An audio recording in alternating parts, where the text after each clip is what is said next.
Oh, right there. And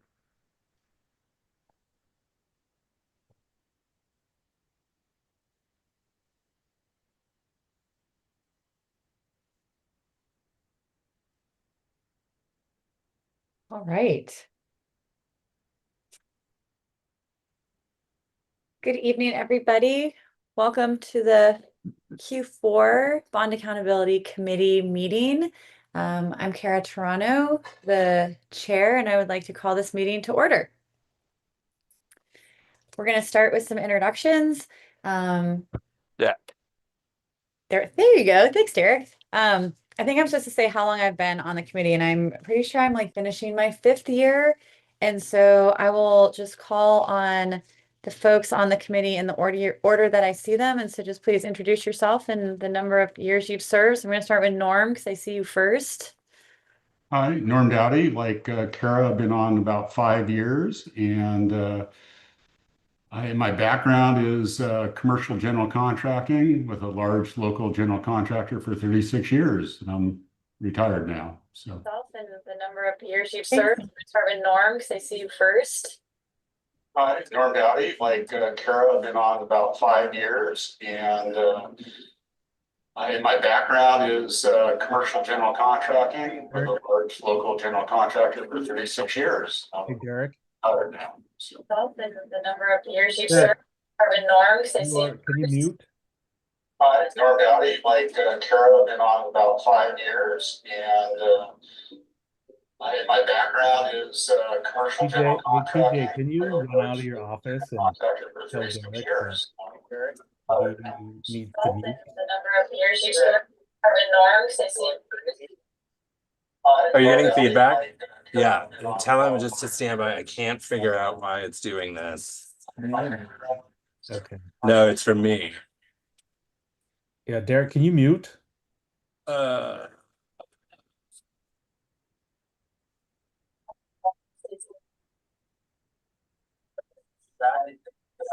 Tell him just to stand by. I can't figure out why it's doing this.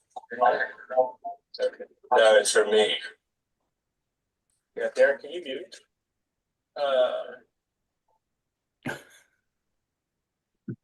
Technology.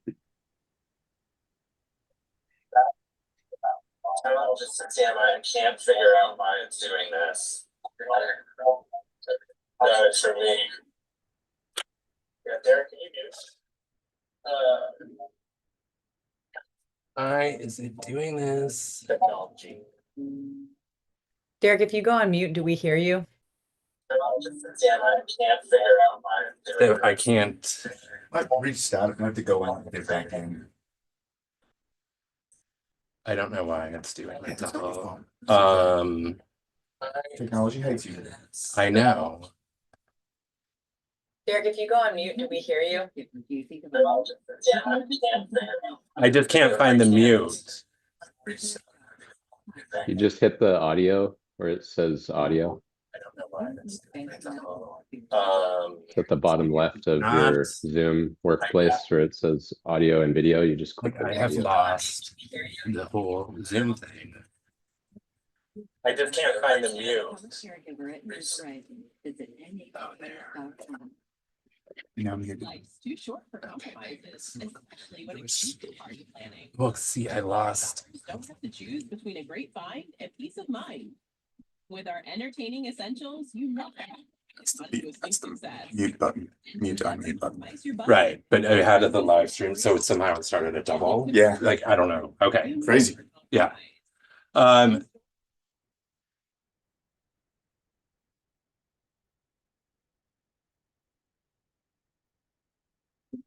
By Matthew Ball is one of Apple's most effective books of this summer, an Amazon Editor's Choice in nonfiction, and according to Fast Company, one of the best. Okay, can you guys hear me?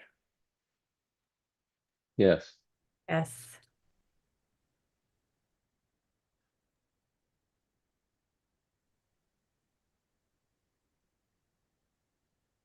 Do we want to try another introduction?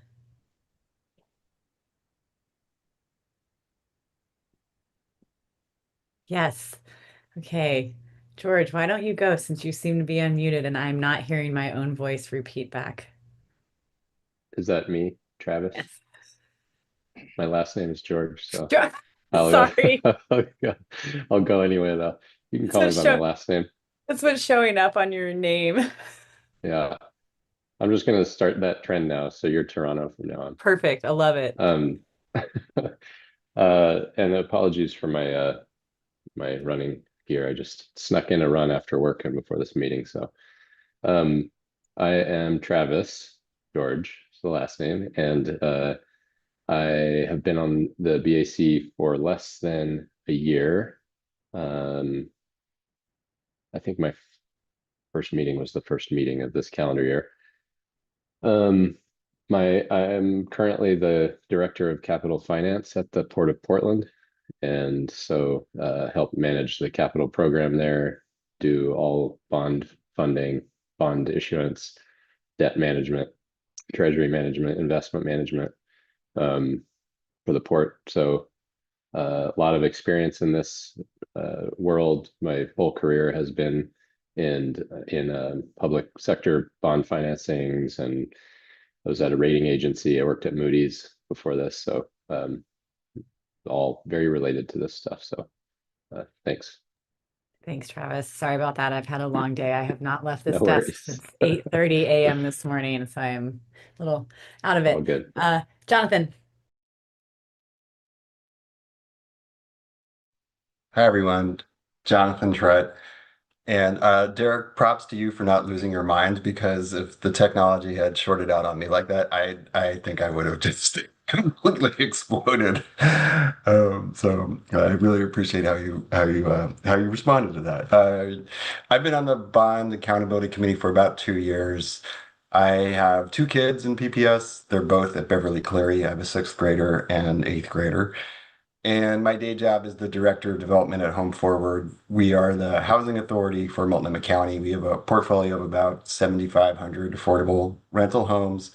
And in my job there, I oversee our construction of new affordable homes and the significant rehabilitation of the stuff we already have. Thanks, Jonathan. Craig.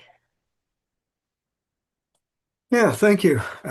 Norm, how many years again were you in the your career? I didn't catch that the first 3 times. I'm Greg DiLoretto. I've been a member of the BAC since February of 2020, so one of the longer ones. And I went to Kellogg Grade School and graduated from Franklin High School a long time ago. I spent 40 years in local government in the Portland area, last 14 as the chief executive for the Tuolumne Valley Water District, which serves about a little less than half of the residents of Washington County. And before that, I was the public works director and city engineer for the city of Gresham. I was president of the American Society of Civil Engineers in 2013. I've been retired now for 12 years. And since that time, I have been traveling all over the world and the country talking about the need to invest in infrastructure, and which includes schools, as a matter of fact. And I've been invited to testify before Congress a number of times on the need to invest in infrastructure. And I have done a number of TV segments, including ABC News, where I did a segment on drinking water needs in America, and NBC Nightly News when Jackson, Mississippi was having their water crisis. And I've been on NPR and CNN and the Wall Street Journal and just about every major one you can think of. A couple weeks ago, I did one for Akron, Ohio, who has failed to invest in infrastructure and their wastewater infrastructure, and now they're facing a consent decree from the EPA for not doing that. So that's where I serve. I also serve as the chair of the Clackamas County Water Environment Services Advisory Board, which is the regional wastewater stormwater agency for Clackamas County. Thanks, Craig. Chris Dunning. Yeah, thank you. Chris Dunning. My day job, I'm the Chief Financial Officer of Energy Trust of Oregon. I think I've been on the Bond Accountability Committee for the same amount of time as Travis. So since the beginning of this year. I've got 3 kids in PPS. I've got one at Cleveland, one at Selwood, one at Llewellyn. So I'm getting lots of weekly newsletters and things like that from 3 separate schools. But just had a great experience with PPS and love being part of this group and being engaged in this committee. Thank you so much, Ryan. Hey everybody, my name is Ryan Kinsella. I use he, him pronouns. For my day job, I'm the director of capital asset management for Oregon Metro, but cut my teeth at the city of Portland and was the deputy budget director for a while, and then the PBOT finance director for a bit, and then moved over to Oregon Metro recently. I've got two kiddos in PPS at the Japanese immersion program at Richmond Elementary, and yeah, super excited to be here. Thanks for having me. Thank you. I'd like to introduce our liaison with the PPS board, Director Christy Splitt. And as I hand over to Director Splitt, say I had two kids in the PPS program and they graduated from Lincoln. And so I'm very proud parent as well. That is fun to hear about everybody's connections to the district. My name is Christy Splitt. I am indeed on the Portland School Board. More importantly than that, I'm also a parent of two Portland Public Schools kids. They go to Hayhurst in Southwest Portland. I have a second grader and a fifth grader. A virtual meeting means they'll probably be around. In my experience, they usually like to sit in and sit right next to me and watch the meeting. So if you see them, they have way too long of a mom being a PTA president and having a lot of meetings, and then now being on the school board. So they are big nerds for public meetings. My new job, and actually I wasn't able to make it in October, but did watch you all on video and took copious notes and shared them with the board a while back, is to serve as the liaison, listen to what you all are seeing and make sure the board is hearing it on a regular basis. It struck me during the bond conversation that we had kind of lost touch, the board had with the Bond Accountability Committee. And I take it personally to make sure that we don't let that happen again. So I'll be coming to your meetings and listening as much as I can, answering your questions when I can. And whether you can also feel free to call me Christy. I'm pretty informal. You can call me Director Splitt too. I don't really care. But if you like slip up or something because of the name, like don't panic. I'm fine with whatever. I feel very weird being an elected official. I'm just like a mom, I guess. Anyway, thanks. Thank you for that. I will try to remain decorous. Dr. Franco, the folks that are not presenting tonight that are representing PPS, would you all like to introduce yourselves before we go into public comment? And maybe you could help me call on the folks who are not presenters this evening. Yeah, sure. I'll be happy to. Can you guys hear me? Okay. Hey everybody, John Franco. It's a pleasure to be here. I'm the Senior Chief of Operations. This year marks my 26th year in education. You may have heard my name before just because the previous 3 years I've been the Chief of Schools here in PPS. And so this is actually my first year as the Senior Chief of Operations. And so really excited to participate and be in this work with you all. So just a little bit in terms of like things that are within my purview. So I'm here because I supervise along with the interim senior director, Sarah Norman, who will be on shortly, the Office of School Modernization. Also technology, athletics, school safety, facilities and maintenance, transportation, and nutrition services are all departments within my purview. And so looking forward to the conversation today. It seems like a pretty fun group, based on kind of the introduction. So looking forward to it. I'm going to introduce Tom Odgers, and then Tom, you could go ahead and pick somebody who's next. Sounds great. Good evening, team. Thank you so much. My name is Tom. I talk funny because I was raised in Australia, so just putting that out there right now. I have been with PPS for 2 years now. But I've been in this position. I'm currently the Chief Integration Officer who works directly with John, and my purview is IT, maintenance, construction, our new ERP development, and our nutrition services team. So before this position, I was actually Director of Maintenance. So first 18 months of my time here in PPS, I was in the Director of Maintenance and saw firsthand some of the struggles and definitely some of the debilitated infrastructure that our system, our district has. So I'm really excited to be part of this team and try and make some really positive change for Portland Public Schools. I come from the military. That's my experience. So I did 22 years active duty, and where I dealt with a lot of facility management across the Department of Defense. So we're really excited to be part of this team. And let me see, did I see Darren Lee's name up there? Yeah, this is Darren Lee, Director of Construction for OSM. I've been with the program for about almost 12 years now in many roles and capacities. Sorry, I'm off camera. My mother's got a 82-year-old birthday tonight, and I got family and grandkids coming over and doing stuff, so I might have to bail a little early. But nice to see everybody. I think the only other person is maybe Derek, Dr. Franco, and I'm not sure if we want Derek to unmute at this point. Probably not. Actually, there's one more. TJ, are you on? I am on, and I sure hope that you can hear me. For whatever reason, my video went out, and it doesn't look like an easy solution to get that resolved. We're having technical difficulties over here. So can you all hear me? Yes, we can. Oh, at least I can. I can hear you. Okay, fantastic. Thank you. My name is TJ Hopkins. I'm Interim Program Director with Presidio. So we are working for Portland Public Schools out of the Office of School Modernization and reporting up to Dr. John Franco.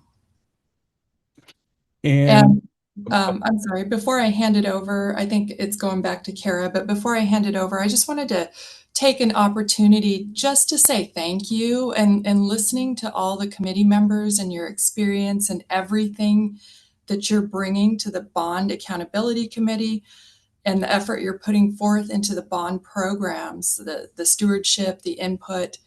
I want you to know that it's very valued, it's respected and highly regarded. I know you all have lots of demands, and this is another demand, but it's obviously very important for you all, and you're committed, and I just want to acknowledge that. So thank you.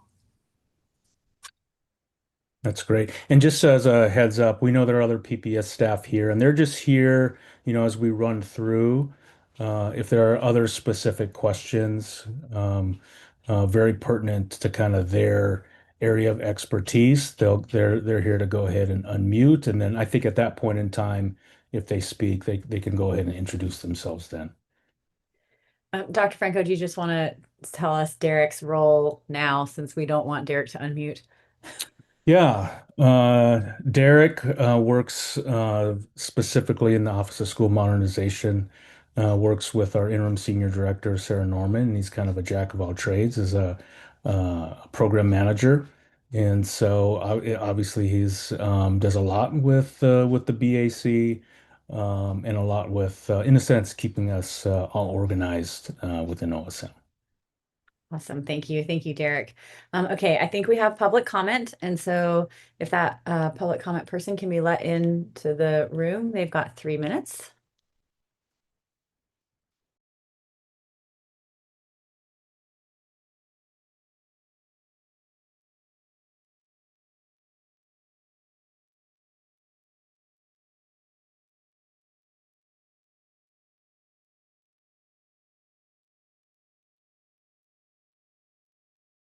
Hi, John. I think you're our only public comment today. Are you ready? Yes, I am. Great. Thank you. Should I begin? Please. Members of the committee, my name is John Charles, representing Cascade Policy Institute. Cascade is a nonprofit policy research organization incorporated in 1991. Many of our supporters live within PPS boundaries. Over the past 3 years, I have followed PPS bond planning and spending carefully. The volunteer work you are doing is important, and I want to express my appreciation. I was pleased that your most recent report to the board included the following statement. The BAC would like to share the opinion that the district should not be building such large high schools when there is not the student body to justify it. I agree with your assessment, and I was disappointed to see the reaction of the board 2 weeks ago when Kara made her presentation. They had no interest in discussing the size of the schools. In fact, they never have. They have always been wedded to an enrollment size of 1,700 in the name of equity, even though students gain nothing from unused space. Fortunately, you don't work for the board. You report to district voters. They are the ones who authorize bond sales. The work of the BAC plays a prominent role in every bond campaign because board members know that voters don't trust politicians when it comes to money. Bond supporters always promise that expenditures will be closely vetted by the BAC to make sure that district leaders are carrying out their fiduciary duties. In my opinion, overbuilding the next 3 high schools by several thousand seats is a breach of that duty. The BAC has called it out, and I encourage you to now communicate independently with voters. One possibility would be to write a short letter to the editor of the Oregonian, repeating what you said to the board. You could also try to schedule meetings with the editorial boards and newspapers that endorsed the 2025 bond. Regardless of what option you choose, please do not become passive victims of the board's indifference. Voters desperately need your expertise and your independent thinking. Thank you for your service and for listening to my testimony. Thank you, John.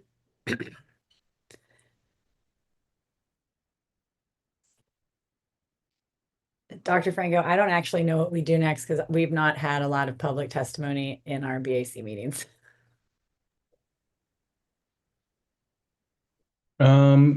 Yeah, so I mean, with public comment is you don't necessarily respond to public comment. You're just here to listen, take notes.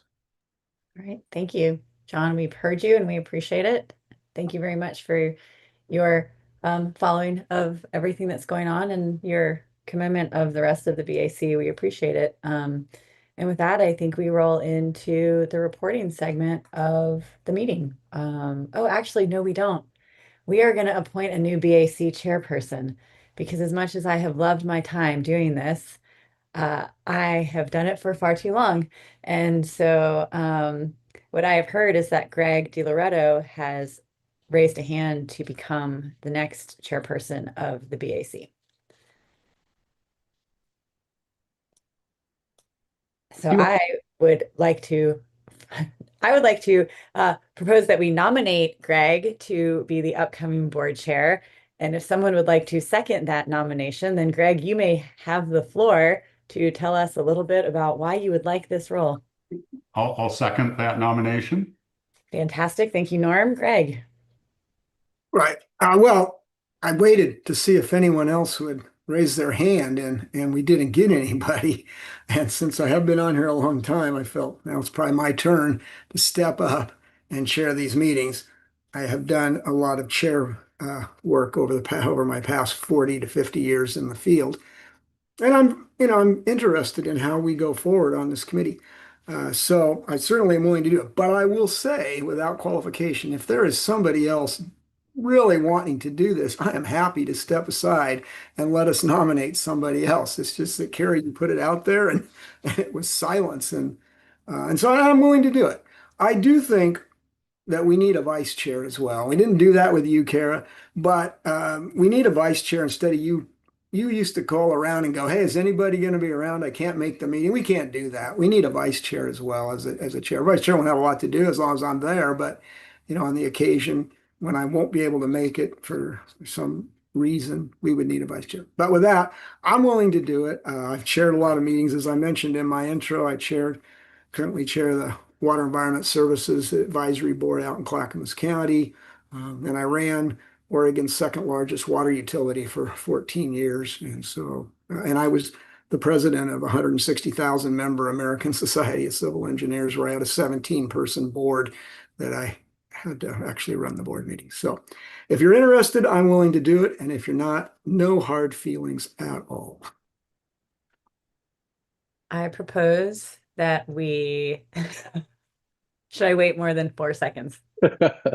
I was just gonna say, for the record, I have also done these sorts of committees before and chaired before, and I feel that I would step up, and I just don't have the capacity to take this on, so I apologize, but um, I'm at capacity right now for my involvement in different things. So Thank you, Travis. Is there anyone else that is interested in challenging Greg to be the BAC chair? Barring no nominations from the floor, I propose that we call a vote to formalize Greg DiLoretto becoming the BAC chair for a 3-year term. I'm not sure if you read that in the charter, Greg. All in favor from the BAC? Please say aye. Aye. All opposed? Hearing no opposition, Greg is approved as the new BAC chairperson, and I think we will get to a charter update at some point in the near future to add a vice chair. So congratulations, Greg. Thank you very much. And yeah, I would like to put that on as soon as possible, change our charter to add a vice chair to our committee. So maybe at our next meeting, that would be appropriate and folks can think about being the vice chair. And that is a wonderful transition, Greg, to our next point of discussion, which is the BAC 2026 next steps, which we can see up on the screen. And I'm not sure who's taking this part of the presentation, but I will hand it over to them. I was just gonna jump in. Can you guys hear me? Yes. Okay, just to let you know, this was mainly so we could just let the BAC know that we will go over now with the new chair. Congratulations, Greg. The meeting scheduling cadence for 2026. We also have 3 vacancies currently, and we've been vetting nominees that we will get out to the BAC and the board for approval. That includes charter revision to include 25 bond language, media kind of expectations, and then chair and vice chair.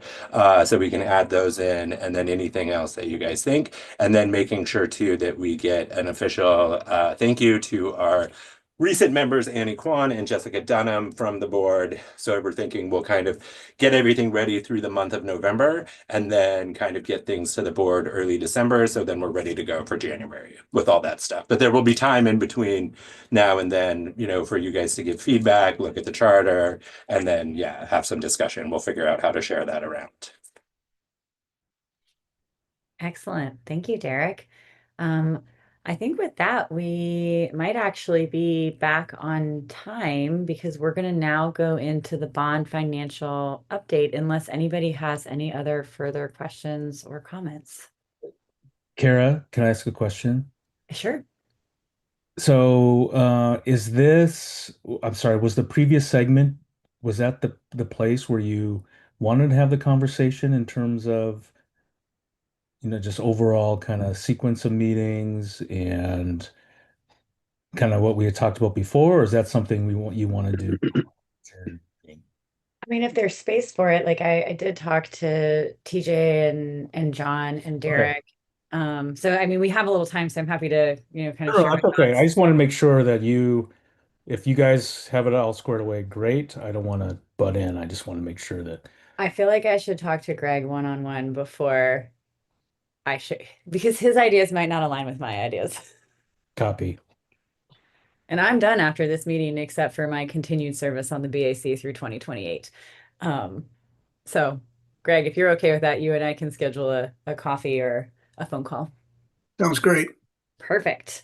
And I would like to make sure we have additional time, John, because I am concerned that given the new reporting structure, we are going to have a lot of questions to make sure that we can put together the BAC report appropriately, given that we've never seen these reports before and they're very new to us as a committee.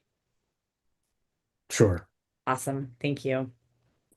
If I can just speak up before we jump into the next stage, and since we it looks like, I think on the agenda, what you were getting at, Dr. Franco, is that we had like until 6:10, I think, to discuss the next steps and for the BAC. So since we have a little bit of extra time, I'm going to jump in and just kind of to your point, Kara, in looking through what is in the BAC presentation final document, the PowerPoint, I was immediately confused as to what I'm seeing, and I think not because of what is in here, but partly because of what's not in here. And I know that it looks a little bit different, which is fine, but just even the overall structure of this presentation, where it starts with the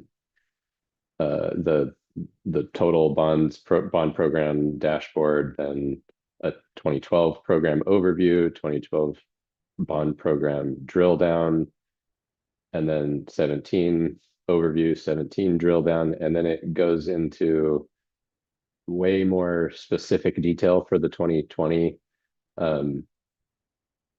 bond program, where it's like separated by category of spending. And I don't know, maybe that has been how we have done it or how we've seen things at times in meetings that I wasn't at, but I guess I just wanted to clarify if this is the right information. So that's kind of a question to the other committee members who have been on the committee longer than I have, and also just to point out the 2020 breakdowns of all the different categories of roofs and security and technology and all those things, and then it doesn't have a section on modernization programs. So I don't know if that's missing or that also makes sense to the other committees or committee members or what, but Oh, sorry, Greg. I was just gonna say modernization we did in the last meeting. And so this is part of the feedback that I gave to the PPS team. So in this meeting, we're not supposed to be looking at modernizations. That's in every other. And I said, given the way the modernizations are going to be done simultaneously in this current 2025 bond, that like we should reevaluate meeting cadence and presentations. And so this meeting was never in the original 2025 planning, was never supposed to have the modernizations because we did those in July. And so we do in every other. So that's why you're not seeing that part. I can't address anything else, but PPS, the OSM kept the same meeting cadence with the same presentations that were planned under the prior leadership. Okay, that makes sense. Thank you. I think partly I was confused, and I thought maybe this was the reason for it, is that I wasn't at the meeting before last, so that was the non-modernization meeting. So sorry for taking time to clarify that, but thank you. No, I agree with you, Travis. There seems to be a number of things missing, but I want to wait till after we finish the presentation tonight, so that I'll see what's missing in what's printed versus what's spoken, because as the person that now gets to fill out the report that Kara got to do, thank you. Based on what's in the materials, I don't have enough to do it, and so I just got to hear what's going to happen tonight. And Greg and rest of the BAC, I sent that feedback either late yesterday or early today that was very different from how we were used to seeing the reporting, and that we would sit through the presentation first before we sent a slew of questions to see. And Greg, my actual technical question was, where is the red, yellow, green on budget, schedule, and scope? And so I was told that we would talk about it, and if that was important to have put back in, that we could tweak what we're seeing. So just to sort of set up some other foundation of what was discussed prior to coming in here tonight. Yeah, and if I could just real quickly interject, since I have 4 minutes, because I know we're staying on track here. And so this was a piece too, and know that we will provide whatever it is. We know that this is a change and a little bit different. We also heard from Kara that, at least from her vantage point, there was a need or a want to kind of look at some things in terms of not only length of meeting, but frequency of meetings. In other words, having maybe more consistent meetings, but maybe shorter in length. And I've seen previously some of the agendas where you guys are sitting and for 3 hours where people just kind of come on and present. I mean, we could do all those types of things, no question about it. We were just kind of looking, are there ways where we can get you the information a little bit more efficiently? And so we wanted to try this piece out, see what you all thought. And then if there are things you want to adapt or keep or potentially change, since it's kind of a level set, because, I'm new, Sarah's new, then we can go ahead and do that. And so we can just, I think to Greg's point, we can just kind of talk through some things. And if there's feedback that you want to give in terms of information that you need or want that we're not giving you, then we expect that you're going to give that to us.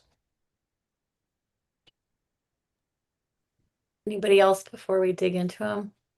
I guess my only other thought, and this is really just a thought that we could all consider as we're going through this, but to your point, Dr. Franco, a lot of, I mean, I've only been in the previous 2 meetings this year that I was in, but there has been at times a lot of presenting and a lot of literally sometimes just reading everything or going through every single element on every page. And it would be, the thought I'm sharing, I guess, is if it's worth maybe taking a little bit different track and having whoever's presenting really cover just the things that they think that we will be interested in, or the big highlights of each page or each section, and then just open it up to questions each time for the committee members to ask what they are interested in, instead of always going through each thing. Yes, I agree with that. And in the materials, so we have in 2 minutes, what we did along with the financial update is that for each line item in the agenda, we sent it off to the teams to provide executive summaries using a common template. So Travis, to your point, it's really highlighting kind of the big ticket things. And then if there are specific questions, then you can go ahead and ask those questions. So it's a new thing, just wanted to try it out, so that as opposed to just sitting in a 3-hour long meeting and just, being brain dead towards the very end, actually, we'll see if this is something you want to try and keep. And Travis, I'll just add, that was all of my feedback. I am someone that gets up at 4 a.m., so I go to bed at 7:45. So when the meetings last until 8:30, I am not functioning super well. And I don't think that it's a good cadence, particularly in the 2025 bond, with the 3 modernizations happening at the same time, for the BAC to only be seeing those updates every 6 months. And so my suggestion to OSM and PPS was potentially a monthly meeting that's an hour or 90 minutes where we're getting regular updates, and that the board doesn't have to digest as much information. And some of that is the challenges for the reporting from OSM and how long it takes them to put together. And so kind of figuring out that balance. And I think this was sort of the first attempt to address some of that. And that's what Greg and I will talk about. And then when we roll into 2026, potentially having a BAC onboarding or kickoff meeting in January, where we could, affirm that that's what we would like to see moving forward, so that it's easier for us to be more engaged and not overburdened on the team at OSM. And now it's exactly 6:10. Perfect. Thanks, TJ. I'm jumping right in. No, this is great conversation. And Kara, thank you for that background. And Dr. Franco, you're exactly right. So the purpose of this information is, it is new reporting.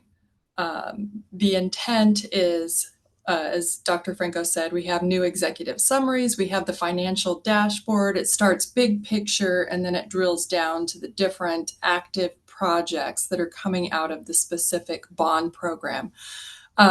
So the reason, and Kara, I think you alluded to that too, is we're trying to improve efficiency, consistency, accuracy, and be timely and produce information that's meaningful. We realize, okay, we're going to need your input into this process. Since it sounds like you have other reporting methods and obligations that you're developing from this information. So that's our intent here this evening, is just to go over, show you, okay, this is our starting point, and share with you how we came up with this, where this information comes from, and find out what's meaningful to you all so that we can certainly modify it and make it into, what you need, what makes sense for you. Derek, you are controlling the slide, so I believe I need to get on the next slide, please. Okay, thank you. So this slide, as it says, is all bond programs. So it's covering 2012 to 2025. And this is big picture. We have the total funds on the left at 4.6 billion. It shows spent to date, outstanding encumbrances, and then what's available is the 2.5 billion. And then finally, the percent of funds that are still available under that program. And then the bar chart is showing spent to date versus total funds, kind of a visual there for you. It's translated into billions. So hence the 0.67 and 1.3 billion. It's just a visual reference for you there. Spent and encumbered. The spent is in the light blue, and encumbered, well, the light blue, I'm sorry, is unavailable, and then the darker blue is showing what's still available, broken down again by the bond period. Next slide, please. Is there any I guess I would entertain comments. Is this meaningful data to you? Is there other things you would like to see? I do realize Kara mentioned this is different than the reports you saw in the past. I think we had the over under and a forecasted amount. This information that you're seeing is a snapshot in time from the eBuilder program and platform, which is what PPS is using. That's where this information lives. That's where all the contract information is. So it allows us to provide this snapshot without having to prepare disconnected information in Excel spreadsheets. And that process leaves room for data entry errors, formula errors, and a lot of time to review it to make sure that it's cohesive and matches up. So this is actually a snapshot from eBuilder. And it looks like, Chris, you had a question. Yeah, thank you, TJ. And I just want to start by saying I totally agree with kind of the single source of truth guiding principle and not having disparate systems and lots of time spent reconciling and things like that. I think for me, you asked for reactions or questions. I would say the biggest thing I feel like I'm not seeing is what is expected to be achieved, with these expenditures. Are we, and I think that's kind of what Kara was getting at with the green, yellow, red, are we on target with scope? Are we on target with schedule? Are we getting the value out of these bond funds that, is expected and was committed to the voters? Absolutely. Yeah. Absolutely. No, and I'm glad you're bringing that up, because we are, this is a new process. We're doing a lot of digging into the program still, but I know that for 2012, 2017, those are winding down, meaning the funds have been spent. There's a little bit left over in 2012, but as part of that process, we really want to look back and validate, did we accomplish what those bond programs set out to do, and validate that before we close them out and make sure. And I realize it's after the fact, but it's part of the process that, we need to go through. We need to understand it. We need to have that information in order to carry it forward on the 2025 bond. Looks like Greg and then Jonathan. Okay, Greg. Yeah, thank you. And I think your bar graph and your dashboard looks fine. But as I look at the charge that the committee was given, we are charged with answering certain questions. And so there's probably not quite enough information here for us to be able to answer those questions. So one of the questions we have to answer is whether the bond budget is sufficient to complete the scope of work as outlined in the voter approved bonds. And this won't tell us that. That's why we always had forecasted at completion. And granted, 2012 is done, and yeah, we had enough money to do 2012. Was it 2017 almost done, but there's still money left. But as we move into 20 and 25, we need to know what, based on your estimates and whatever, whether you think we're going to have enough money, because that's what we're supposed to tell the school board, or at least opine on whether or not we think there'll be enough money. And it also applies to the scope of work, because to the schedule, because we're also supposed to opine on whether or not the schedule's realistic and whether or not you will get the projects done in the time that you have originally proposed they would be done. And that was an issue, certainly with the Jefferson project, where we didn't get it done in the time we said we were going to get it done. And so that became an issue. So those are a couple of things we do need information on if we're going to tell the school board what's part of our charge. And so I'm sure you have, but if you haven't had a chance, look at our charge to see those questions that we have to answer each quarter and make sure we have the information so that we can put our report together. And that's the part I thought was missing. Otherwise, I mean, the dashboard looks fine and it's readable and it's, does pretty good. No, Right. No, I appreciate that feedback, and I will certainly take that back to our finance department and find out, like, hey, what do we need to do? What can we do? Because it's my understanding we can run various reports. As John mentioned, this was kind of like our first pass at, okay, this is what we can do. So that's very valuable. Thank you for those comments, Greg. And I do hear you on the schedule part. That's something that we have not included. But I'm sure that's something that we could easily incorporate into the future updates. Go ahead, Jonathan. Yeah, I think my comment is really in the spirit of what's already been offered. I put it in the chat. I really like a lot about this and how easily accessible it is.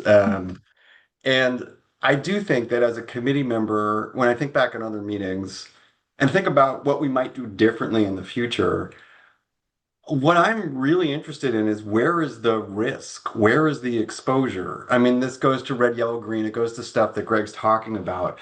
And I get that you're not going to be able to get that out of eBuilder, right? Because it's projecting. And I also get that there's, it's sort of biased against all the things that are going well. I mean, I've been so impressed by the work of OSM in the few years I've been on here.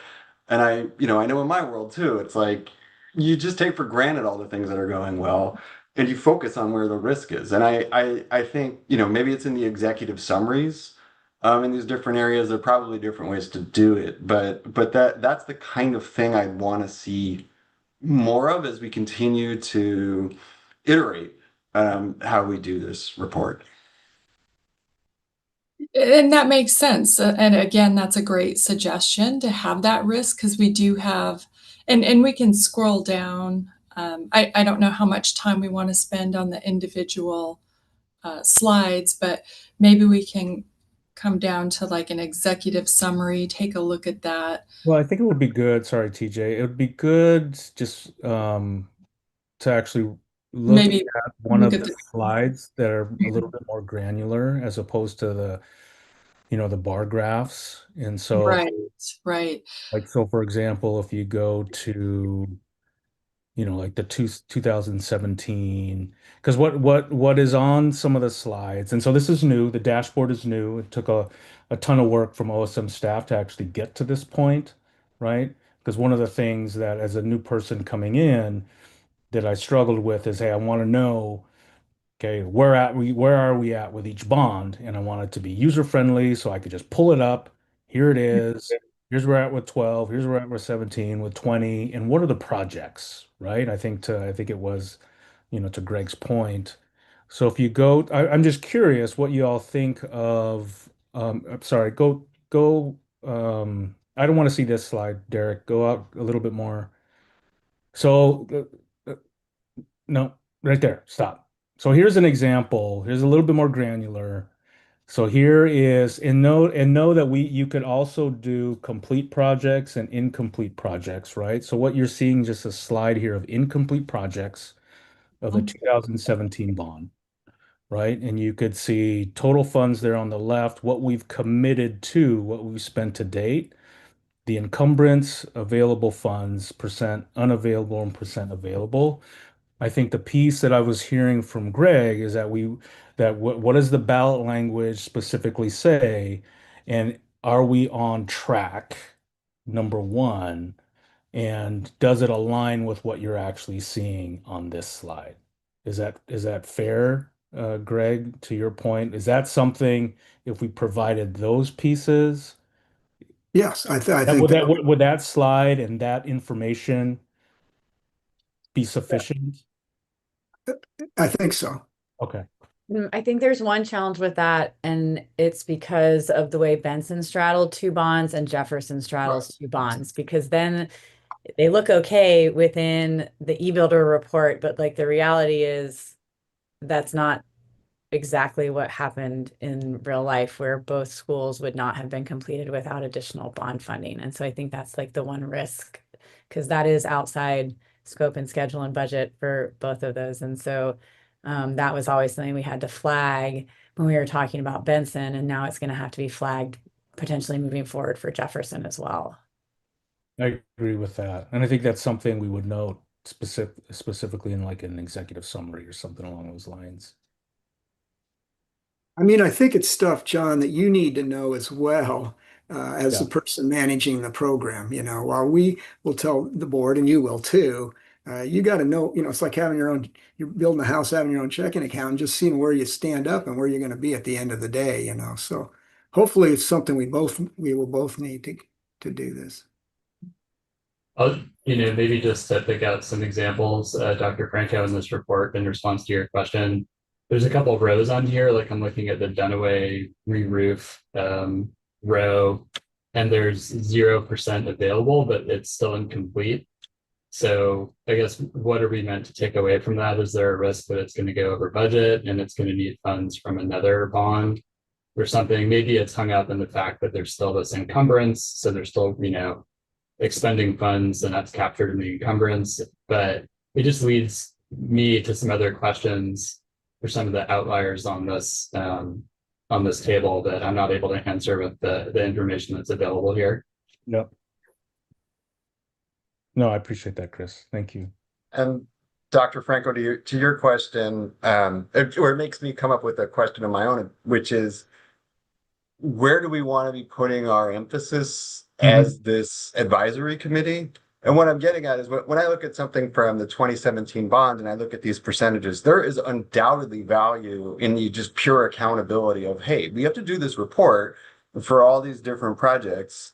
Where are we?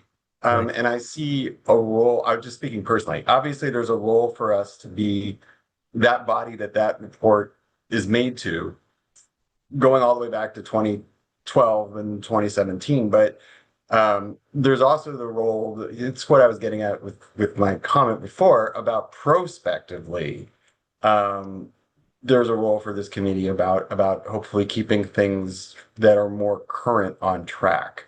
And so it's, how much of it is like an auditing function and just being able to say, yep, you said you were going to spend X on, the Buckman track replacement, and here's where you're at, as opposed to, oh my gosh, there's a fight brewing with Landmarks about whether the Jefferson building must stay as is, as a given. That's in a different category. Right.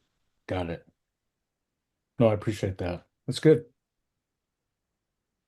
Go ahead, Norm.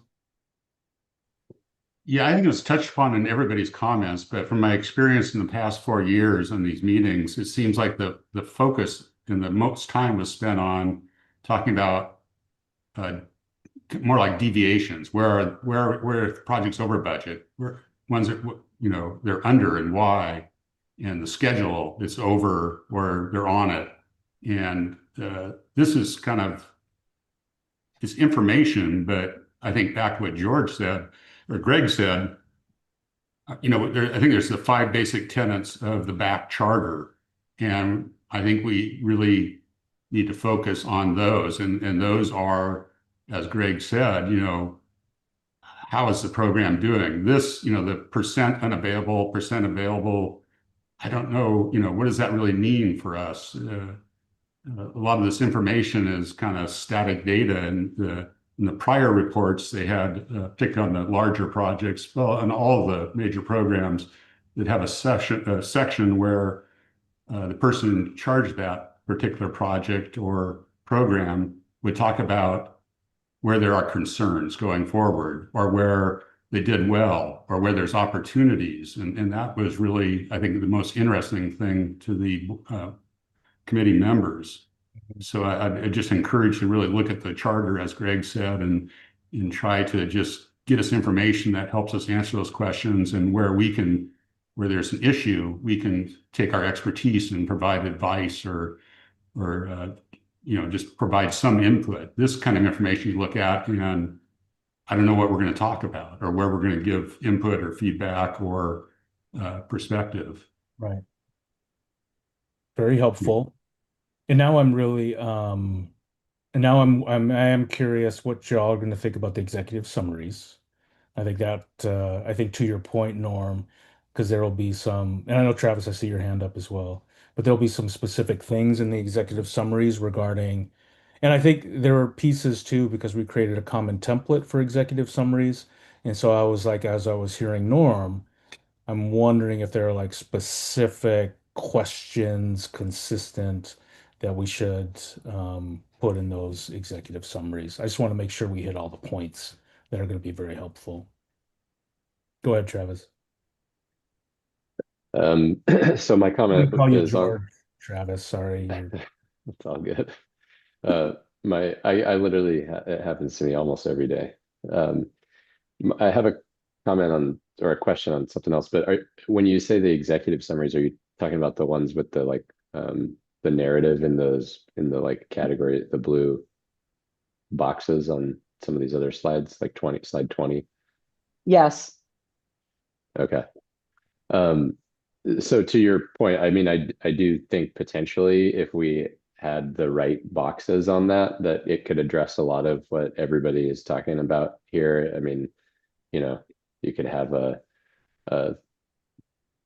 box specifically for, you know, name or discuss any deviations from or risks to schedule on any projects, discuss any budgetary issues or project estimate issues that deviate substantially from the original estimate at bond issuance. So I think you could address it. But my question though is, does eBuilder is this all that eBuilder has, or can you add columns in eBuilder that also address some of this more directly in a data format instead of just in a narrative format? We have very limited capability from a narrative. Hi, Sarah Norman, interim senior director of Office of School Modernizations. I apologize for being tardy to this BAC. Appreciate my teammates stepping in and really taking the lead on this. We have limited capability within eBuilder to do a narrative summary. So we are very dependent on our staff to bring kind of those narratives to fruition. Within eBuilder, what we are able to capture is cost to budget. And then we do have monthly reporting that we do with each project that we review cost, schedule, and any other outliers that we discuss on a monthly basis with each program. We are, I know TJ probably already said this, we're all new leadership within OSM. I really appreciate the feedback that you guys are giving us. I want to give a little bit of input on the previous reporting that you got. It is very antiquated and time consuming. It took 3 individuals 2 weeks to put together the slides in the Excel spreadsheets because they're manually formulated None of them are automated. And so part of what we're trying to do, because we have to do so much oversight reporting, we're trying to automate within our software systems so that we are not taking staff time, hours and upon hours to put these type of presentations together, but they are customizable. So this is the beta test, if that makes any sense. You guys are our beta testers. So we truly do appreciate the feedback that you're giving us, and just know that it's gonna get better from here. And understanding exactly, going back to the charter and understanding those tenets and understanding what you really want to see throughout the meetings, we'll be able to customize these reports to do that for you. Thank you, Sarah, for that. And I don't think you were here for the introduction, so I'll just say I work in the public sector and completely appreciate the effort to try to streamline antiquated processes. I deal with that exact stuff all the time. So I just to make sure I said my question clearly. On this particular page, this is coming from eBuilder, like this table. This table is actually in Microsoft Power BI. Okay. This is something we've created to actually take a data dump from eBuilder and actually create these tables within it to create these graphics. So no, this is not a report directly from eBuilder. Okay, got it. That makes sense. It looked to me like the overview slides with the charts and stuff were Power BI. So makes sense that all of this is the slide 20 where it has that narrative. How is that produced? Slide 20, where it has the narrative, that is actually a fillable Word document that we are sending out to our PMs to update, and then we are reviewing them for grammatical errors and possibly any missing information within the project that we can add to it. And So that's where these are 4 questions that we were trying to give kind of a baseline, but if there are things that we need to drill down on, we absolutely can. Very customizable. That's where I was kind of headed, and maybe after we review these, maybe we keep these and add a second page or something of getting to more of the charter questions that we need to answer. But I guess I also wanted to ask in the data that's getting into Power BI, is there more than this? Is really where I was trying to ask, less about how it's produced, but more about what other data. I know you mentioned. I guess what other data?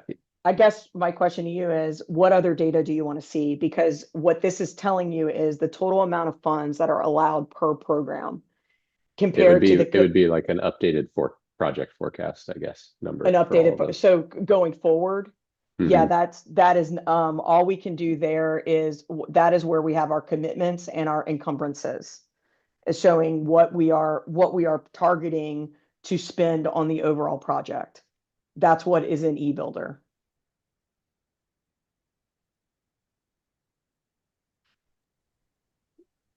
Okay. I guess I think that makes sense. So if the project were expected to go over budget, how would that show up on this? Right. So it's limited. So on this, we would have to add like a red, like something that would trigger it red. But it's also the way the data has been being put into eBuilder, it doesn't automatically trigger that. And that's one of the things that we found as we've been doing this research. And so that's why we're trying to get into a system that automates so that we can have that automation to actually make something red if it is over budget or if it's projected to go over budget. So that's kind of why we're trying to grab the raw data from eBuilder, put it into an automated system to where it will automate all the red, green, and yellow spreadsheets that you guys have been seeing for 3 years are all, they highlight a cell and they put a red and they make it red. They highlight a cell and they make it yellow. And so we're trying to bring the raw data from the actual project management system that we're working on and put it into an automated system so that it can do that. Understood. And is there, without changing the colors of anything or anything, I guess does this data, do these columns show what you would need to know if one of these projects was expected to spend over its original budget? One of these columns, no, we would have to dive into eBuilder, go into the project itself and dig into that project to see where it is. Yes. Okay. It's a challenge. I'm transparency. That's what this is all about. It's very challenging the way it is currently reporting. Okay, thanks. Mm-hmm. Sarah, my question is about the column at the far left of total funds. When I see a number there, does that total funds number include some kind of hard cost and soft cost contingency already baked in? Yes. Okay. Okay, because Yes. that's the kind of thing that I'm sort of interested in, because there's always exposures. Yep. And there's a question of like, well, is there enough within the contingency for this effort to cover the exposure, or are we gonna or not? I think I am a very excited +1 for automating as much reporting as possible, and not at all excited. It makes me cringe to think about people spending weeks doing bespoke kind of stuff. So I don't want to be making make work, but if it's possible to do that, that would be an interest to me. Yeah, I mean, we can actually start this, like I said, this is the very first, and if you wouldn't mind, we can stay on 2017. I'm not running the slides, Joe, so I can't flip. But one of my biggest challenges coming in seven weeks ago was I was trying to figure out where are we to budget on every single one of the bond programs. Okay. And there was not one document that I could find that could tell me that in a snapshot. I had to go to 15 different programs to gather that information. So by automating it this way, now we can say we had $1.3 billion in the 2020 bond. To date, we have spent $668 million on that bond. On that bond, we have we have contracts in place, we have encumbrances of an additional $69.8 million. So we have funding left, which is obviously what's giving us our percentage. But if we need to drill further down into each project that we're working on, the 84 campus upgrades for the SPED and ADA, we can do that. I will say that it's more challenging on the consolidated projects because there's so many little bitty projects. There's so many. But on the modernization projects, it's a little bit easier because it's one big project and it's multiple, and so it's a little bit easier to do that drill down. But as far as providing definitions or what is included in this number, all of these questions are excellent questions. We so appreciate the feedback, and we'll do better. I mean, we'll get that information to answer those questions for you. If I could, sorry, just to follow up, how do you know that 577.7 million is enough to accomplish the program, or if you're going to have funds left over? Correct. Right now, I would say I can't answer that right now. Because I don't have good forecast in place to know whether or not we are able to accomplish everything that is left that we are required to accomplish in the 2020 bond program. I'm working on it. And we're going to get there, and we'll be able to come back to the committee and actually answer that. But right now, I can't sit here and say that we're fine. That's just not where we are with the data research that we have. Okay, I'm sorry, Travis. So just from my perspective, you first absolutely need to know that information, and then I think we as a committee need to know that as well, and hear you reporting to us on how those things align and how it's going. Yep.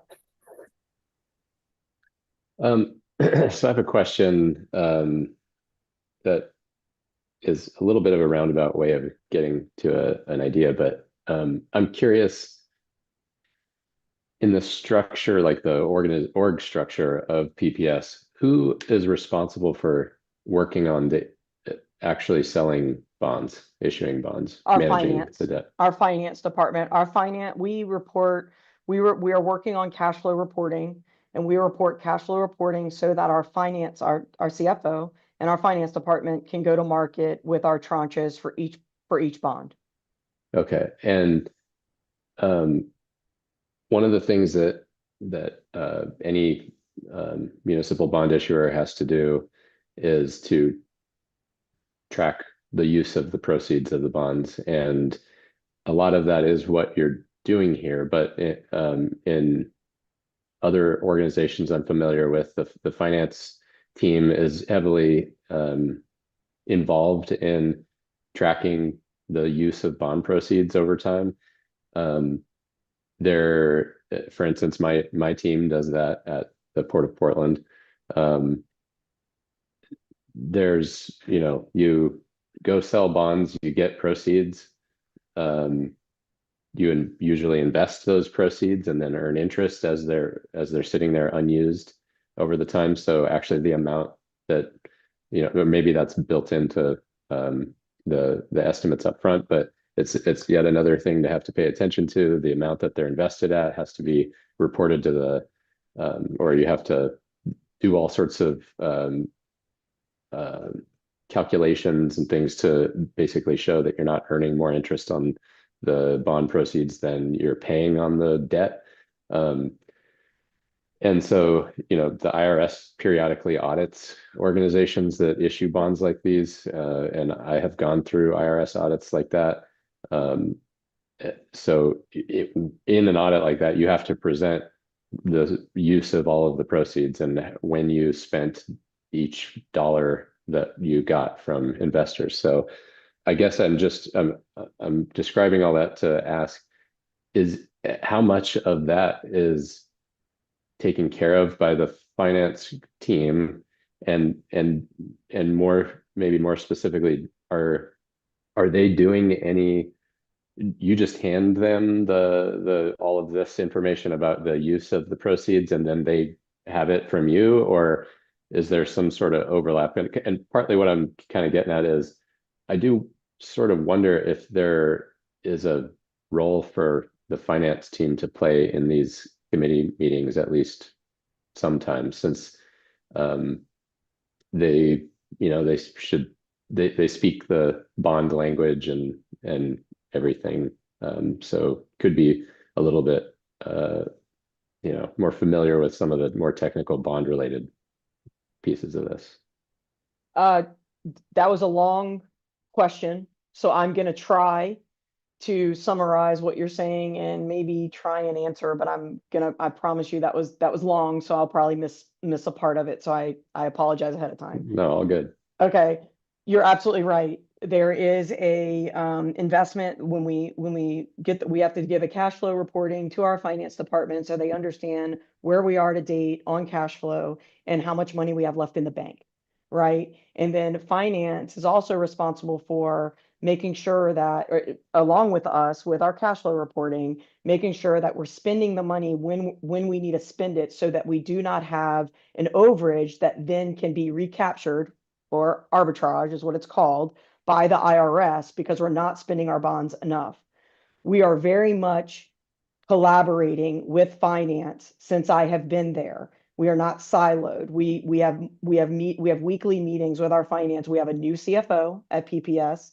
We have a new senior director within finance. And so we're working on all of those processes to make sure that they are very heavily involved in the overall process of how the bond is spent and when it is spent, and making sure that we're staying out of that recapture of or having to pay into out of our interest back to the IRS. I hope that answers your question, but it was long. So yeah, no, that's super helpful. Sorry for my long question. No, that was it's okay. not fully a question. I think that helps. I guess I'd wonder what other committee members think about some intersection of the finance department being involved in this. I think that they would be, very honestly, I think they'd be very open to it. If we could, if there is like that desire, I know that we could get our CFO and or our Rachel Hopper, which is our senior director in finance, to be on this call during certain portions of the meeting to help answer any of those specific questions that they are kind of overseeing and helping us execute.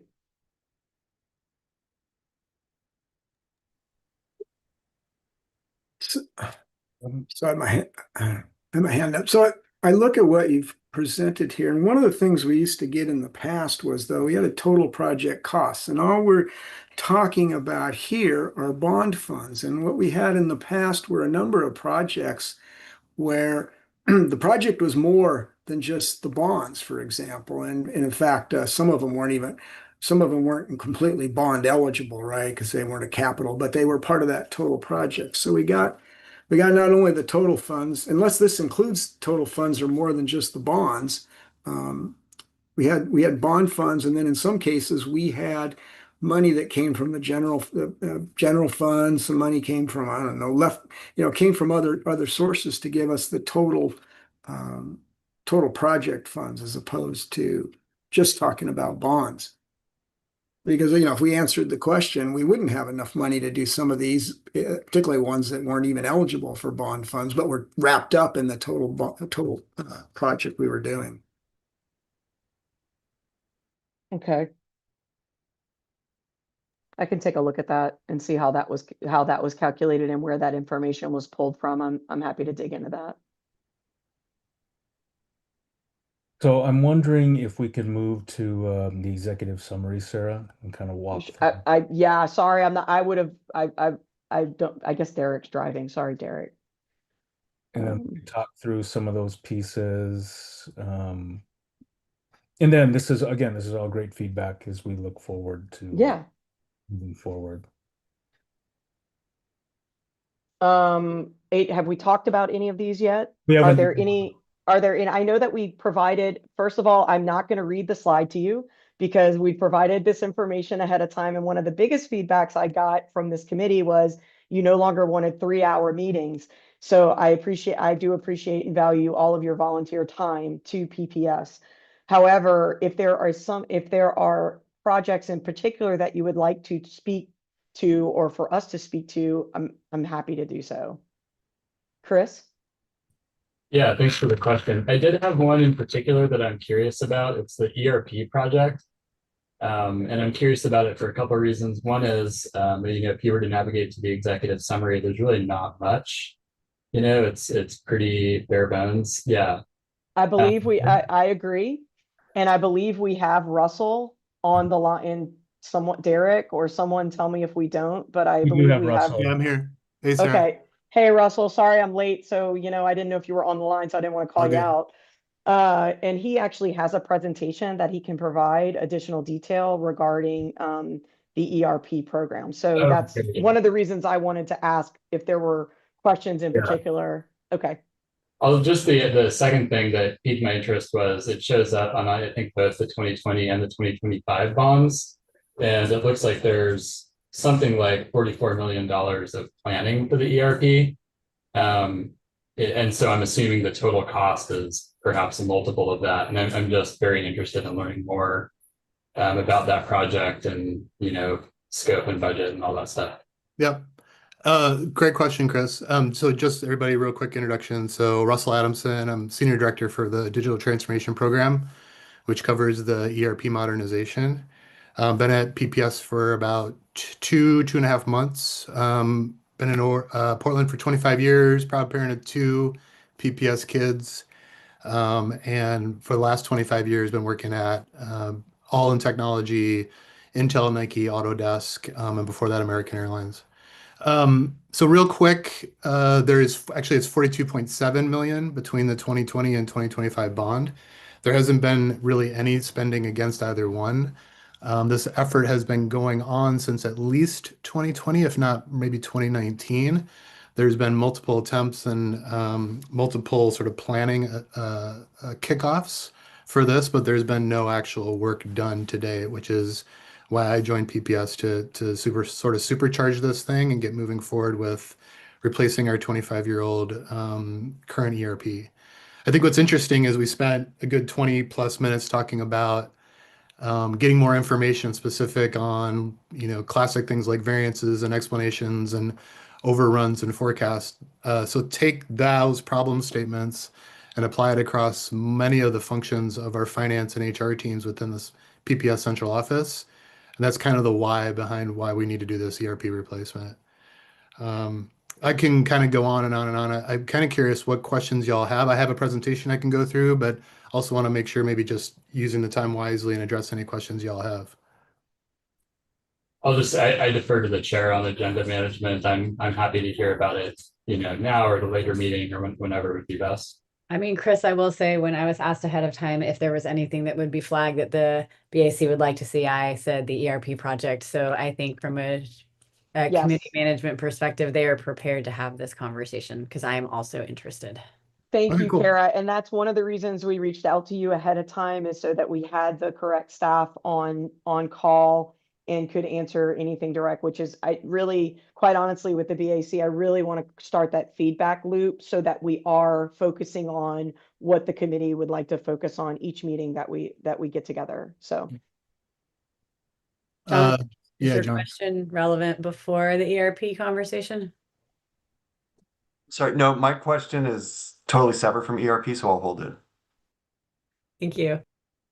Sarah, will you want me to kind of go through the deck I have real quick? that'd be great. Yeah, I think everyone is very, very interested in this project. And so I think the deck that you put together is great. And Yeah, gives cool. a good oversight of where we are and what we're If doing. I can share my screen real quick, if not, it's actually in that folder. Yep. Derek, can you let, I'm good. awesome. Can you all see my screen? Yep. Okay, this is a really similar presentation to what I gave actually to Cabinet earlier today. It's a high-level program overview. Stop me wherever you want. I won't really talk to every single slide. I tend to do this really quick. I'll try to keep this to about 10 minutes. So we are calling the ERP modernization, the language that's in the 2020 and the 2025 bond, the ERP modernization, or ERP replacement planning, I think is probably the actual term. We are definitely reframing this as the digital transformation. We'll kind of talk about the why there in a slide. But I'll also talk through some of the key focus areas and then what the high-level timeline that we're targeting. So I want to be really clear, been involved in a lot of ERP replacements, have been involved in a lot of transformational programs. They aren't tech programs. They are programs around how do we have efficient workflows? How do we have meaningful data? How do we using modern tools? Right. I think, like I said earlier, some of the conversations are a lot in the vein of tell me more. We have aging workflows and inconsistent data and a very fragile ERP internal system that's not able to really support us as we're trying to get to those district goals and the specific outcomes we're all chartered to do. So this is around how do we do the heart transplant, but also how are we actually ensuring that the workflows that we're building are standardized. We're using data that's consistent across the district, and that's driving the outcomes we actually want. Here's the history on that. I think that first question was a little bit around, hey, I thought, what are we doing here? This actually started back in 2020 with the first bond. Gartner did some initial readiness assessments, built some recommendations on what we should be looking for as far as an ERP. We did some RFP planning. There were some initial responses with ERP vendors and other systems implementers. There was no decision around actually moving forward with an RFP or a vendor selection. In the first half of 2024, Tech Systems actually did some process documentation, which was really pretty exhaustive and still relevant today. The back half of this year, obviously, we've had a lot of leadership changes and program changes in the operations team. Some of you may remember there was actually a statement of work back from AST to use the Oracle ERP. Ultimately, that was declined. That was definitely not the right decision, probably not the right partner to go with. As we move forward, we will look to Oracle to respond to our RFP that we're going to send out next month, but probably wasn't the right decision at the time. And luckily, we also have additional money in the 2025 bond measure as well. So the obvious question is, hey, we've tried to do this a few times. What's different this time? We are leveraging the prior assessments. Like I said, there was a lot of good as-is process documentation that went into this. It's still relevant. Been spending the last couple of months double checking it with all the SMEs, going through it based on my understanding of HR and finance business processes. One thing you should all know is both my undergraduate and my MBA was actually in finance, so I have a little bit of a leg up in that space. We also have a much stronger, a much more simplified program governance across those functions, as well as our AA and the ops team. We are implementing data management best practices. For any of the technical folks in the room, you will know that even if we build the world's best systems and efficient processes, if we don't have clean data to flow into those systems and make core decisions, it doesn't really matter. So we're doing that work right now, and we're going off and evaluating what is our data management platform for now and for the future that's also going to support this ERP selection. I am super focused on change management. I'm super focused on data quality. Super happy to have the funding that we have in those two bond measures. So our focus area again is data governance, change management. I also want to talk about standardization, how we're trying to be extremely cost effective. As a fellow taxpayer, I want to make sure we're using every dollar smartly. We're going to be leaning into standardization. Again, we have a 25-year-old ERP, and the deficiencies that we have in that core system over those 25 years for people to do the jobs that they need to do, we have built layers and layers of off-system processes. So we do stuff in Smartsheets, we do stuff in other spreadsheets, we do stuff in other tools, and then we jam that data back into our ERP, which is rife with data quality issues and manual data entry issues, and really makes it hard to ensure that for a district this size, we're making all of the best decisions possible and getting to the outcomes we've all committed to, for don't all have the same view on that data. So we are leaning into standardization. Our going in proposition is there's nothing special about the way PPS works in terms of these core business functionality. And we will be also have a very stringent change control process. So for the technical people in the room, config not code is going to be tattooed on all of us by the time we get done with this. Any change will have an ROI associated with it. And if it's of a significant dollar amount, it needs to be approved by Dr. Franco or Kimberly Armstrong. Again, we talked about operational efficiency. We talked about data. Here's our governance team. It's very simplified, but it's also very strong. We have all of the SMEs, both at multiple levels.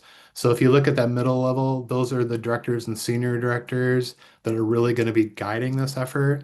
They're going to have the loudest voice in a lot of this. The steerco will do steerco things and review and approve or send back with more questions. But ultimately, that middle layer is going to be making a lot of the decisions, and all those decisions will be informed by that bottom layer, which are the folks that are doing it day to day. One of the things I do want to highlight is that this entire team, top to bottom, is very excited about leaning into standardization and very excited about having clean data.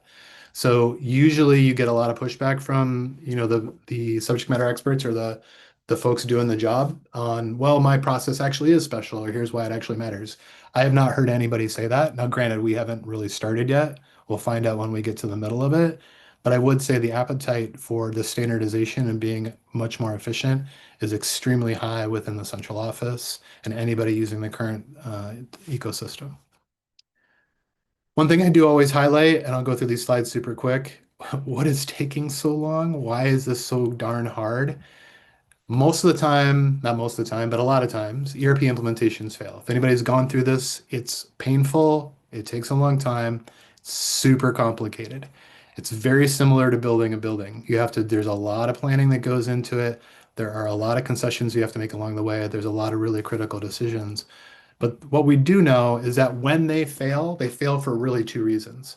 You have misaligned business processes, which is why we're focused on standardization, or you have poor data, which is why we're focused on data governance. These are things we are doing now, as opposed to waiting until after we have an ERP vendor that we've chosen through the RFP process.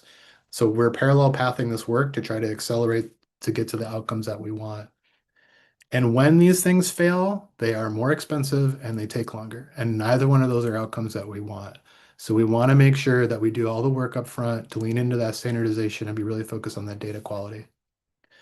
Last sort of scary fact is, this is a decision that we make for the current staff and the next generation of that staff. Our current platform is 25 years old. The average life cycle of these things is 10 years old. In a K through 12 district, it's more like 15 to 20. So these are really what they call type 1 decisions, one-way doors. You have to be very thoughtful about who we partner with, very thoughtful about how we configure all this system, because we're going to be living with this decision and living with this system for a very, very long time. It's incredible that we have it well funded. We're not going to use all that money, but at the end of the day, we have to be very careful and very deliberate and have a lot of really good conversation to make sure we're making that decision, because you can't rip it out a year later. There was a question around cost, and without getting, we'll talk a little bit about the timeline to get to RFP and then the vendor selection. This is a range. So I've spent the last month or so really going off and looking at all comparable, quasi-comparable K through 12 school districts. What solution did they go with? Who did they partner with in terms of systems implementation? What were those different costs? This is just a sample. One thing I would ask you to take away from this, it's a true scatter diagram. If you were to look across and say the 15 comparable, quasi-comparable school districts to PPS, there's no pattern in terms of how much this costs, what solution they went with, and what systems implementer they went with. That's a good thing and a bad thing, in that we can find the right partner and find the right technical solution that works for us. And we can also be very cost conscious at the same time. There are quite a few K through 12 districts across the country that have kicked off this work in the last 2 or 3 years. I've been in conversations with a lot of them to get kind of their key learnings as we move through. So just a lot of good information and a lot of good comparables as we move through. Last slide, timeline. Getting the RFP out in 3 weeks, 2.5 weeks. We will have proposals due on Jan 9. We will do a limited number of demos the first week of February with a target of notice of intent to award Feb 13. And by all accounts, we should be able to get school board review of a negotiated contract in early April. Okay, that was a lot of me talking. Any questions? I'm sorry if I missed it and you said it is and I know I heard the 42 point whatever million dollars. Is that the budget for this project? That's what's in the bond between the 2020 and the 2025. I think the 2020 is 18 something and the 2025 is 40 or 24 something. And do you have an internal estimate yet for? Less than that. Okay. Yeah. And we're going through this at the port currently too. We have an RFP out now. And I guess I'm just curious, do you have a kind of breakdown in your estimate of what is capital cost and what is operating cost? So I'm doing this all as bond compensable, which is why we're moving very quickly to the RFP for the ERP. So we have a capitalizable asset. Then from there, we'll determine what we want to do from a resourcing perspective in terms of program management, data governance, change management. But first things first, let's get the capitalizable asset, which is the ERP purchase. Okay, thanks. Chris. Yeah, thanks. Just returning to the budget question that Travis asked. You had the slide of the comparables. I did some quick math. It looks like the largest estimated cost, was Seattle, I suppose, which is something like half of what you have in bond funds between the two bonds. And I appreciate you saying that you're going to come in at less, than that, the 43 million or whatever it is.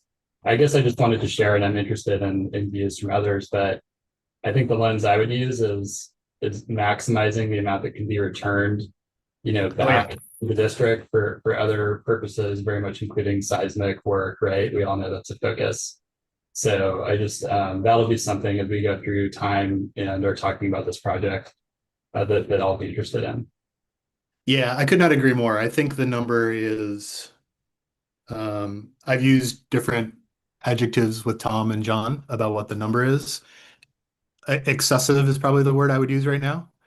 I think one of the things to call out is some of these numbers also represent what Well, a couple things to keep in mind. The funding sources for these are usually not bond, right? So for example, the Seattle one, a lot of that number you'll see in there, that third line in there is staff augmentation. So what they're talking about is like, who are the people that need to run this platform after it's implemented, right? A lot of the school board notices that I've read and reviewed do not have any conversation around staff augmentation. So I think that's also one of the things we want to talk about as we get further and further into this is what is the team required to run this? Now, again, that's why the change control, the standardization, the data quality are so critical because the more work you put up front in that is bond compensable, the less operating costs you have in the back end to manage this platform moving forward. Yep. But yeah, the number we have is plenty. Kara. Randall, with the comps are, excuse me, are these districts as far behind from a technical debt perspective? Like, have they had a more modern system more recently? Like, are we comparing apples to apples? Yeah, that's one of the great things. There are no other apples to compare to, right? It's more like we have a kumquat and we're right. So it's more like, and that's why I've been very vocal and getting a ton of support from all the different stakeholders. We're not lifting and shifting. We're building a 4-bedroom, 2-bath house, and we're moving the staff into it. We're not figuring out how they currently live today, right? And there will be some concessions in that standardization, and we will have a very phased approach about how we move all those people into that standard home.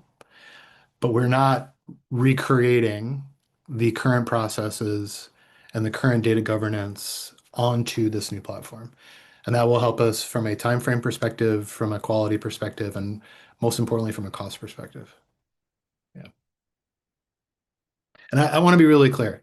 What people are doing today is not wrong. It's correct. It's correct for the tools and the technical capabilities they have. And they've done amazing things, but their current ERP is a liability. It's not an asset. And so we need to flip that. And we need to have data as an asset, and we need to have our ERP as an asset. Couldn't agree more, Russell.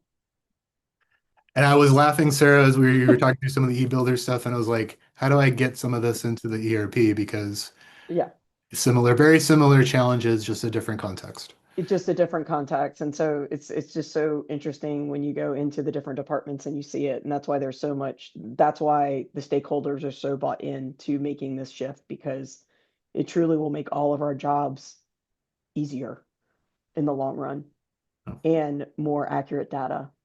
Yes. All right. Feel free to reach out if y'all have any questions. Thank you. Russell, thank you so much for being here and doing that presentation for the BAC. No doubt that they will have additional questions as they soak this information in, and I know that we'll have you back for sure. So thank you. Yep.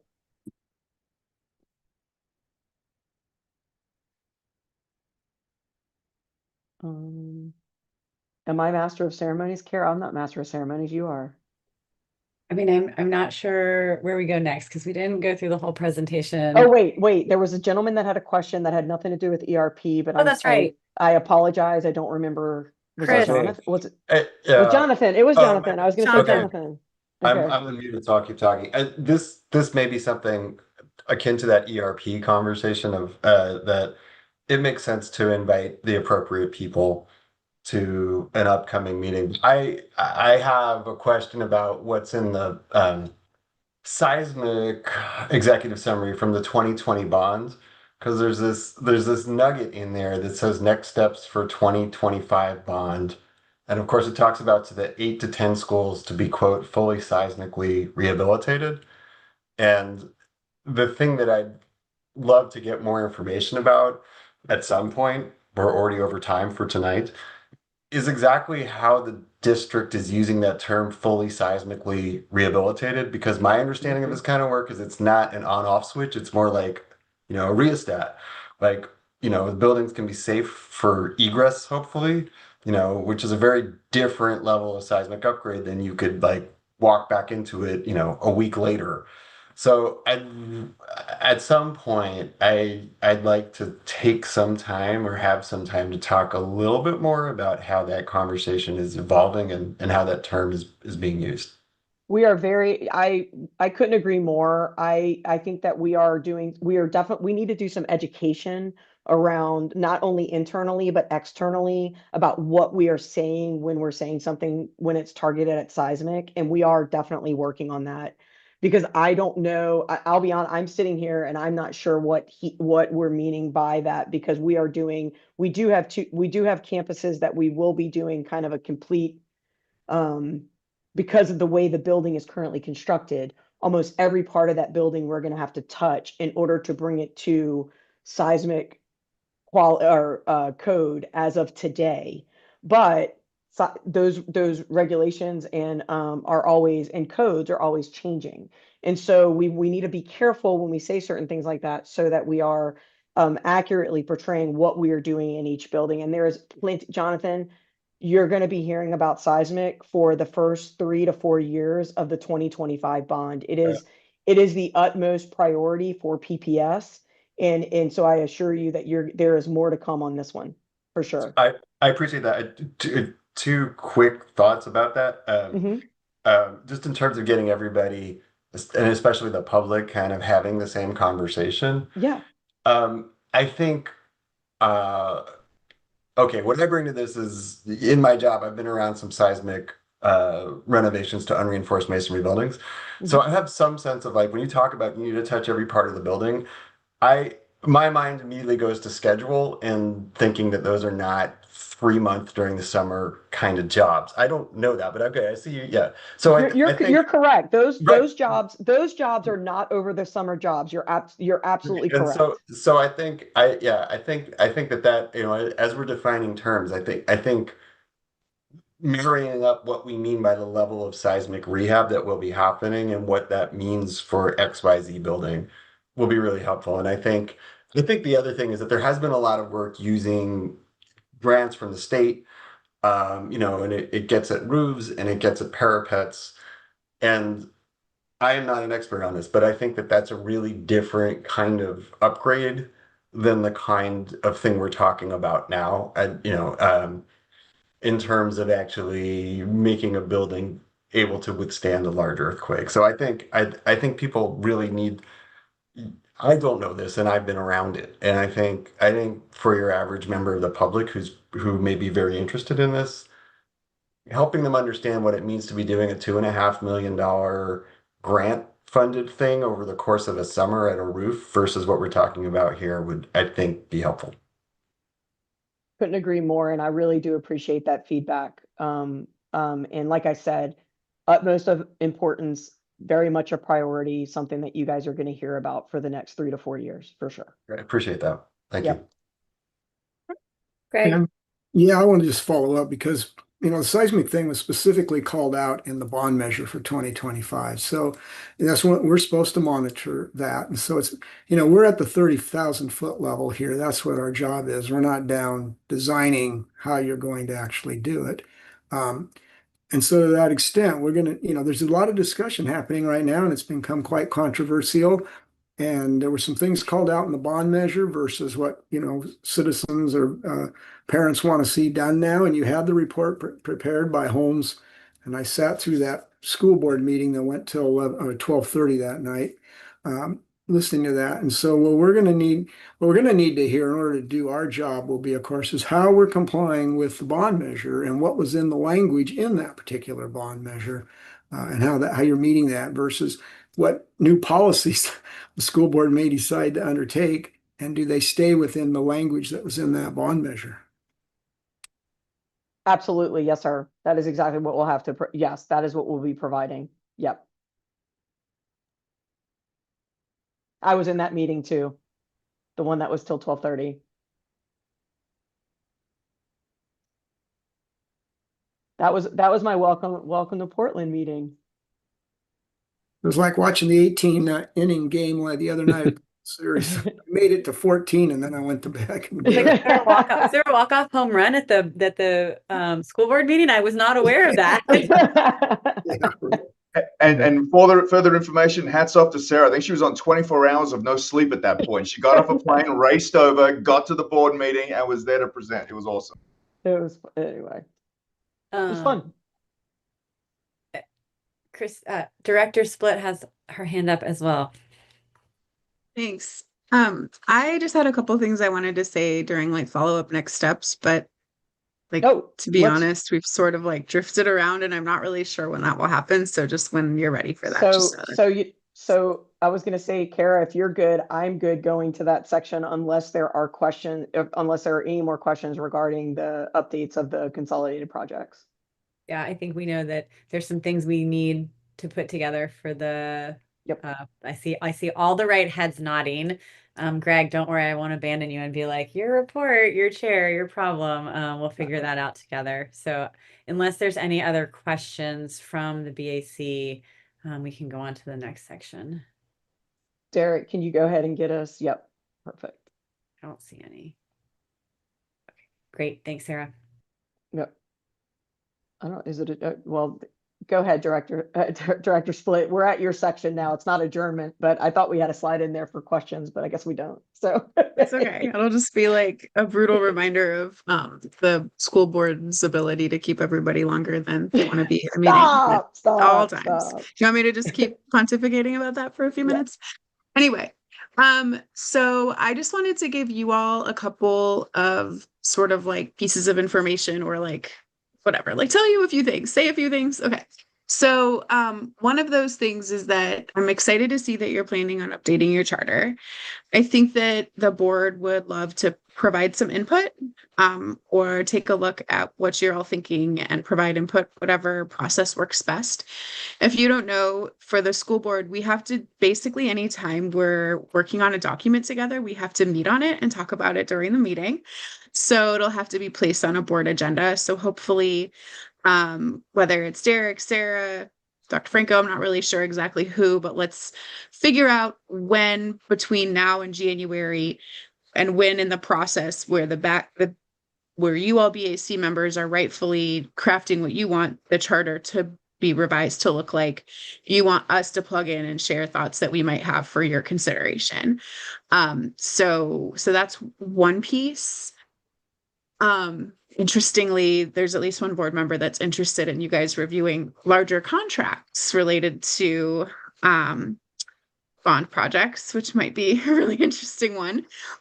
So just heads up there, rather than having the board review them, have the BAC review them. So anyway, just a preview of one possibility, but I think we'll discuss it when we discuss it.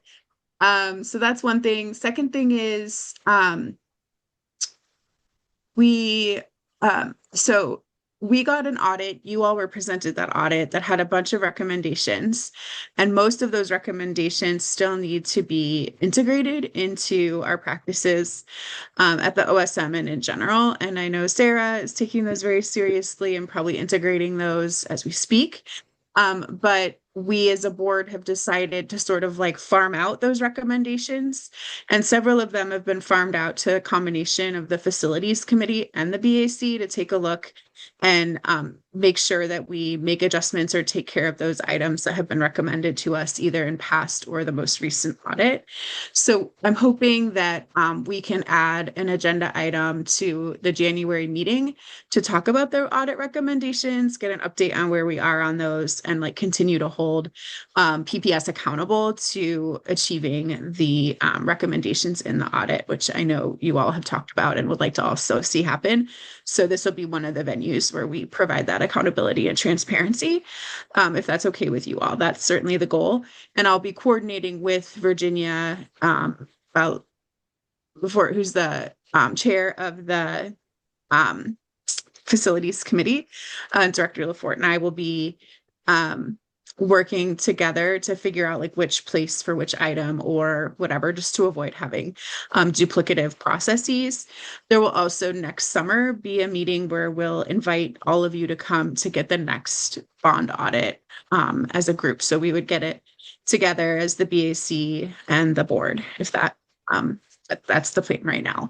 So I just kind of wanted to loop you all in on how we hope to integrate you and us together into the accountability on the audits, as you all are the experts, and we are the board, but we don't have your same expertise, and we really know we benefit from having it at the table with us when we receive that. So those are the things I was hoping to get out into the universe for future consideration. Thank you. Thank you, Director Split. We don't have a meeting scheduled yet. Greg and I will do a transition to figure that out. There will be some new members onboarding because once again, I am the last woman standing. I don't know if it's me or if it's them, but I'm starting to think it's me. That is the reason there's no other women on our committee. We have a couple of nominees. I think they did that before I got on. I'm sorry, but I think we had a few female nominees that are volunteering. So maybe you are the last woman standing right now. Right but this maybe, second, 2026. maybe you will pass the torch. We will have, I've already passed the torch. Without any other questions, comments, or concerns, I think we have some follow-up. Greg and I will follow up with the OSM team about what we need to put the report together. We will need guidance from you all of when and where that will be reported. If we are just going to facilities or if we are also going to the overall board and when that will take place. So stay tuned. Y'all will get to put your eyes on the report as you always do. And then I think that bearing any other questions or comments, which I will ask, do you have any more hands up? I have a question. Just I know that we've lobbed a whole bunch of comments at the information that we need and going forward to satisfy the the current charter and the things that we're supposed to do as the BAC. Can Sarah, maybe could you just kind of address like what the plan is to get sort of closer to where this is probably going to be an iterative thing, and we can get closer to where we need each time, and it might take a little time. That's fine, but just I guess a little bit on what you see as what you've heard tonight could be incorporated into the next meeting in January, what might take a little bit longer. I think highlight for me is on all of these tables where all these Power BI tables where it has total funds, committed, spend to date, all that. It's like the main thing it's missing is like remaining forecast, for the project, whatever the remaining forecasted cash flow is. So just any thoughts on where you see those improvements going forward? We're taking notes. This meeting is recorded. We're going to try and tackle everything. We can't tackle everything at once. Okay. But I also think that our meeting cadence as a committee is up for conversation. Even if we can't meet more regularly, can we communicate with the committee and provide information on a more regular basis? Absolutely. And have that be an iterative process. I have no issue. I know that I've been speaking with Kara now ever since I've kind of got into this position. I've been speaking with her pretty regularly. And so, I can't give you a timeline right now. There's just so much information that we received today, but we can get back once we kind of gather our notes and get that back, we can get something back out to you and provide that to you. Awesome. Thank you so much. Yep. Chris? Yeah, sorry, I don't want to keep all of us from being able to move on to other activities this evening, but I just, Sarah, you introduced yourself as the interim senior director of OSM, and this might be a question for Dr. Franco. Sarah, are we going to be working with you for a while, or is there going to be another transition here soon? I just would appreciate maybe a little bit of color on that. Great question, Chris. My contract is through the end of December. The current position is and Mr. Franco or Dr. Franco is on, but this current position is posted, and we are advertising for the overall position, so that PPS is actively seeking that. And at the same time, there is an RFP, I think that's currently out for program management for the overall bond program, also for PPS. So there's quite a few changes and potential changes that could happen in the next 30 to 60 to 90 days. Yes, I would say that is accurate. Does that answer your question, Chris? It does. Yeah, I'll just stay tuned. I appreciate the transparency. Thank you. Yep.